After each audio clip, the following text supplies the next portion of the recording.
Martial universe movie की। वैसे story start करने से पहले आप लोग सब्सक्राइब बटन को दबा दीजिए। कहानी की स्टार्टिंग में हमें दो योद्धाओं को लड़ते हुए दिखाते हैं, जिसमें बूलिन गोल्डफिश कबीले से और सिनमिंग स्काई ब्लड कबीले से होता है। वो दोनों एक मार्शल आर्ट टूर्नामेंट में लड़ रहे होते हैं, जिसमें जीतने पे उन्हें थंडर कबीले के हेड और वहाँ के शासक किंग यांग से मुंह मांगा तोहफा मिलेगा। और तभी वो दोनों उस टूर्नामेंट को जीत जाते हैं, जिसके बाद में उन्हें किंग यांग के पास जाने का मौका मिलता है, जहां बाओलिंग किंग यांग से प्राइज में अपने कबीले को आजाद करने की मांग करता है। लेकिन उसके कुछ देर बाद किंग यांग के महल से उसका बेटा पो और ली बाओलिंग को बाहर लेकर आते हैं और कहते हैं सिर्फ गोल्डफिश कबीले को ही इनाम मिलेगा, जहां उन्हें क्रिस्टल से भरे हुई एक बोरी देते हैं। वो क्रिस्टल बहुत पावरफुल होते हैं, उनसे उन लोगों को जादू मिलता है। वो लोग उसके इस्तेमाल से बहुत जल्दी कुंफू सीख जाते हैं और उससे उन्हें कुंफू की बहुत पावर मिल जाती है। तो इधर महल से सिर्फ बाओलिंग वापस आया होता है, इसलिए स्काई कबीले के लोग उनके योद्धा मिंग के बारे में पूछते हैं। तो पो और ली बताते हैं कि अंदर इन दोनों के बीच में मुकाबला हुआ था, जिसमें बाओलिंग जीत गया, इसीलिए उन्हें इनाम मिल रहा है। और इसके बाद में वो दोनों वहाँ से चले जाते हैं। इधर स्काई कबीले वाले बाओ को धोखेबाज कहते हैं, क्योंकि इससे पहले वो दोनों लोग मिलकर लड़ रहे थे। जिसके बाद हमें कई साल बाद का सीन दिखाते हैं, जहां बाओ इतनी सालों से कोमा में होता है, लेकिन अब वो कोमा से बाहर आ जाता है। तो उसकी बेटी लिंग फेंग अपने भाई लिंग डोंग को बुलाने जाती है, जहां रास्ते में उसकी टक्कर थंडर कबीले के पो से हो जाती है। वैसे तो वो लोग बहुत बुरे होते हैं, लेकिन पो फेंग से कुछ नहीं कहता है और फेंग लिंग डोंग को बुला के ले आती है। वो दोनों देखते हैं कबीले के लोगों ने उनके पिता को पकड़ लिया होता है, जिसमें डोंग के अंकल भी होते हैं। वो लोग बाओ से कह रहे होते हैं कि तुमने उस रात ऐसा क्या किया था जिससे हमें आजादी नहीं मिली, सिर्फ जरा से क्रिस्टल ही मिले थे। तो डोंग कहता है अभी वो सही से होश में नहीं आ पाए हैं और आप उन्हें इस तरह से परेशान कर रहे हैं, उन्हें छोड़ दीजिए। लेकिन वो लोग उसकी बात को नहीं मानते हैं। तभी वहाँ पर डोंग के ग्रैंडफादर और उस कबीले के हेड आ जाते हैं। वो उन लोगों से बाओ को छुड़वाते हैं और बाओ से उस रात के बारे में पूछते हैं, लेकिन बाओ सिर्फ कोमा से बाहर आया होता है। बाकी अभी उसका दिमाग काम नहीं कर रहा होता है, उसकी दिमाग की हालत ठीक नहीं होती है। तो वो सारे लोग वहाँ से चले जाते हैं और इसके बाद में उस टूर्नामेंट की फिर से अनाउंसमेंट कर दी जाती है, जो कि अब से कुछ दिन बाद होने वाला था। उसके बाद में हमें डोंग को अपने पिता और बहन के साथ में जंगल में दिखाते हैं, जहाँ वो कुंफू की प्रैक्टिस कर रहा होता है। कुंफू बिल्कुल नीचे लेवल की होती है। और तभी हमें असैसिन कबीले के गोइंग नाम के आदमी को दिखाते हैं, जो कि अपनी एक स्टूडेंट सैंग से ड्रैगन स्टोन ढूंढने को कहता है। वो ड्रैगन स्टोन डोंग के ही शहर में होता है। तो सैंग एक लोकेटर के थ्रू उसको ढूंढने चली जाती है। तभी हमें फिर से डोंग को दिखाते हैं, जहाँ उसके पास में वू युन आता है। वो मिंग का बेटा होता है और वो अपने पिता का बदला लेने आया होता है। तो डोंग फेंग से पिता को ले जाने को कहता है और वू युन की कुंफू काफी अच्छे लेवल की होती है, इसलिए डोंग उससे नहीं लड़ता है। वो उसे अपने पीछे भगाता हुआ शहर के अंदर ले जाता है, जहाँ डोंग की टक्कर थंडर क्लैन के ली से हो जाती है, जो कि बहुत पावरफुल होता है। उस शहर में किंग यान के बाद उसका बेटा ली सबसे पावरफुल होता है। उसकी कुंफू से वो बहुत स्पीड से भाग सकता है। वो फ्लैश की तरह सुपर फास्ट होता है। तो वो डोंग को मारने लगता है, लेकिन तभी वहाँ पर वू युन आ जाता है और वो उससे कहता है ये मेरा शिकार है, इसे मैं मारूंगा। तो ली बहुत स्पीड से उनके पीछे जाकर उन्हें गिरा देता है और फिर उन दोनों को आपस में लड़ने को कहता है, लेकिन डोंग उससे नहीं लड़ता है। वो लोग एक पहाड़ की चोटी पर होते हैं, जहाँ पे डोंग कूद जाता है। जिसके बाद हमें अगले सीन में गोइंग को दिखाते हैं, जो कि किंग यांग से मिलने आया होता है। गोइंग ही किंग यांग से उसके वो पत्थर खरीदता है और तभी हमें फेंग को दिखाते हैं, जो कि वू युन को अपने भाई की मौत का जिम्मेदार मांगती है। और वो लोग उसकी लाश को ढूंढने के लिए पहाड़ की चोटी के नीचे जाते हैं, जहाँ पर सेंग भी ड्रैगन स्टोन को ढूंढते हुए पहुंच जाती है। और तभी हमें डोंग को दिखाते हैं, जो कि पहाड़ी से कूदने पर पानी में गिरा था और वहीं पानी में ड्रैगन स्टोन भी था, जो कि अब उसकी बॉडी में चला गया होता है और उसके हाथ पर उससे एक निशान बन जाता है, जिससे वो अचानक से 9th लेवल का कुंफू योद्धा बन जाता है। फिर शेंग अपने मास्टर को ये बात बताती है और कहती है कि हम उसे मारकर उसकी बॉडी से ड्रैगन स्टोन को निकाल लें। तो गोइंग बताता है वो ऐसा नहीं कर सकते हैं। जब तक डोंग ड्रैगन स्टोन को खुद ही अपनी बॉडी से बाहर नहीं निकालेगा, तब तक ड्रैगन स्टोन बाहर नहीं आ सकता है। उसके बाद में हमें फेंग को दिखाते हैं, जो कि वू युन पे गुस्सा हो रही होती है, जिससे उसकी पूरी बॉडी ठंडी पड़ने लगती है और उसके आसपास भी ठंड बढ़ जाती है। लेकिन तभी वहाँ पर डोंग आ जाता है और वो अपनी बहन को संभाल लेता है। जिसके बाद अगले सुबह वो लोग अपने कबीले में जाते हैं, जहाँ ये बात चल रही रही होती है कि इस बार टूर्नामेंट में उनके कबीले से पार्ट कौन लेगा। तो उस टूर्नामेंट में डोंग के अंकल लड़ने को कह रहे होते हैं, लेकिन तभी वहाँ पर डोंग पहुँच जाता है और वो अपने कुंफू का एक नमूना दिखाता है, जिससे डोंग के अंकल की हालत खराब हो जाती है। तो उसके ग्रैंडफादर उसी से टूर्नामेंट लड़ने को कहते हैं। हालांकि वो किसी को भी अपने हाथ के निशान के बारे में नहीं बताता है। और तभी हमें ली और पोगो दिखाते हैं, जहाँ उन्हें डोंग के बारे में पता लग गया होता है, लेकिन ली कह रहा होता है कि उसके पिता किंग यांग के अलावा उसे कोई भी नहीं हरा सकता है। और इधर वू यांग डोंग के पास आता है,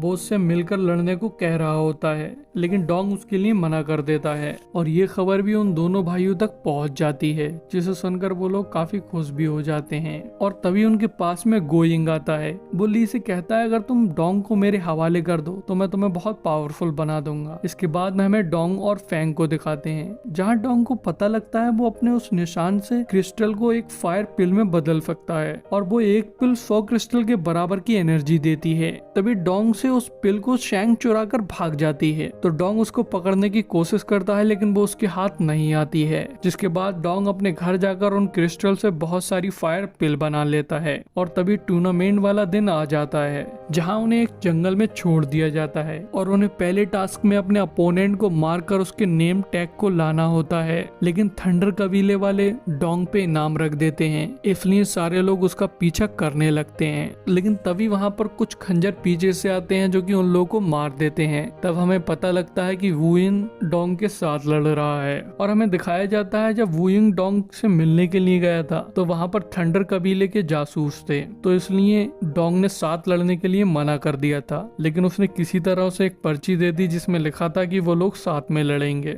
और फिर उसकी मदद करने के लिए वहाँ शैंग भी आ जाती है, क्योंकि जब फायर पिल लेकर वो भाग रही थी तब डोंग ने उसे पकड़ लिया था और बदले में उसकी मदद मांगी थी। तो वो तीनों मिलकर उन सारे लोगों को मार देते हैं और उनके नेम टैग ले लेते हैं। इधर हमें ली को दिखाते हैं, जिसके पास में ये खबर पहुंच जाती है कि वो तीनों लोग मिलकर लड़ रहे हैं, लेकिन वो कुछ कर पाता उससे पहले वहाँ पर फायर हेड चीता आ जाता है, जो कि बहुत पावरफुल होता है। तो ली वहाँ से भाग जाता है, जिसके बाद में वो फायर हेड चीता उन तीनों के पास में पहुंच जाता है, लेकिन उनके पास में इतनी पावर नहीं होती है कि वो उसे हरा पाए। तो इसलिए डोंग उन फायर पिल को यूज कर लेता है, जिससे उसकी पावर बहुत बढ़ जाती है और वो एक ही पंच में उस चीता को हरा देता है। हालांकि वो पिल उसने ली से लड़ने के लिए रखी थी, लेकिन इस टाइम उसे जरूरत थी इसलिए उसने यूज कर ली होती है। और तभी वो फायर हेड चीता एक बड़े से क्रिस्टल में बदल जाता है, जिसके अंदर उसकी सारी पावर होती है। तभी उन लोगों के पास में वहाँ एक फायर हेड चीते का बच्चा आता है, जिसे फैंग अपने साथ ले जाती है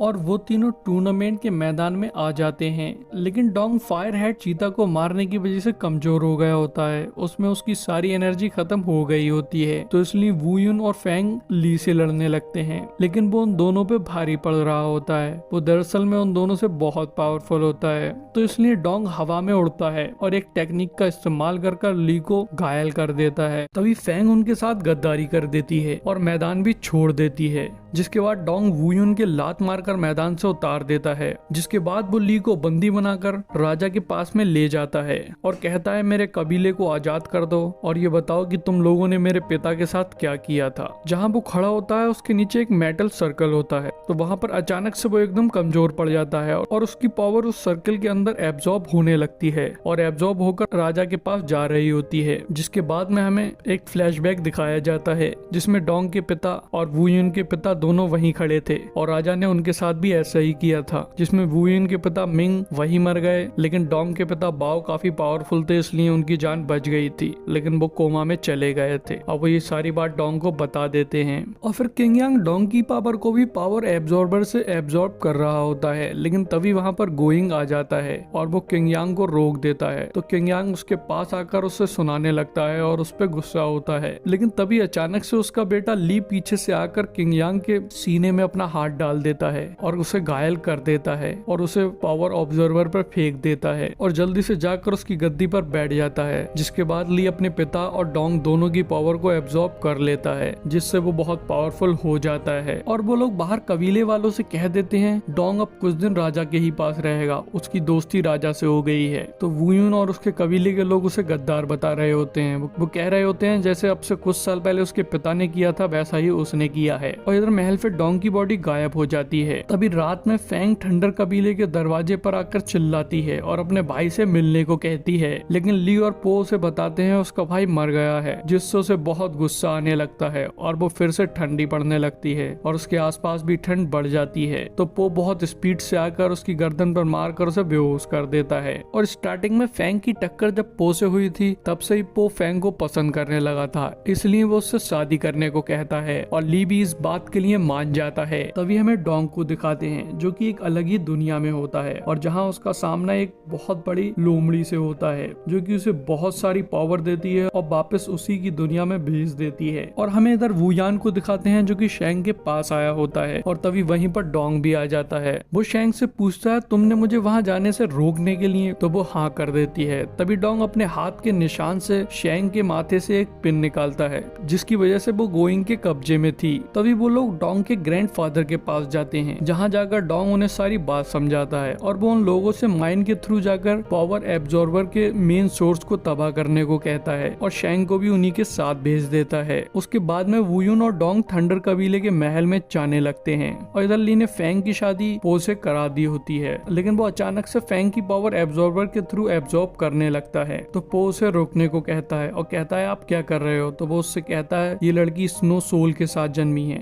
इसकी पावर एब्जॉर्ब कर मैं बहुत पावरफुल बन जाऊंगा। और तभी वो उसे मारने की कोशिश करता है, लेकिन पो फैंग की जान बचाने के लिए खुद को सेक्रीफाइस कर देता है और कबीले के लोग नीचे पहुंच गए होते हैं तो वो एब्जॉर्बर के मेन सोर्स को तबाह कर देते हैं। लेकिन ली ने अब तक फैंग की सारी पावर एब्जॉर्ब कर ली होती है और वुयान और डोंग भी यहाँ पर आ गए होते हैं। तो वुयान फैंग को लेकर चला जाता है। डोंग और ली दोनों महल के नीचे चले जाते हैं। माइन में उन दोनों की फाइट होने लगती है जिसमें ली के पास में अनलिमिटेड पावर थी, लेकिन डोंग के पास भी अच्छी खासी पावर होती है। उसके पास में गोरिल्ला की पावर होती है जिससे वो ली को कमजोर कर देता है और फिर उसके महल में ले जाकर एक चित्रलिपि टेक्निक के थ्रू से मार देता है। जिसके बाद में शेंग अपने शहर नागापुरम जाने लगती है। नागापुरम वापस जाने लगती है क्योंकि उसके शहर में भी कुछ प्रॉब्लम थी। और तभी हमें गोइंग को दिखाते हैं जो कि नागापुरम में अपने सरदार से बात कर रहा होता है। उसको ही डोंग का ड्रैगन स्टोन चाहिए होता है। और गाइस इसके आगे की कहानी आपको इसके सेकंड पार्ट में जानने को मिलेगी जिसका लिंक डिस्क्रिप्शन में दे रखा है। और गाइस उस वीडियो पे जाने से पहले चैनल को सब्सक्राइब जरूर कर दें।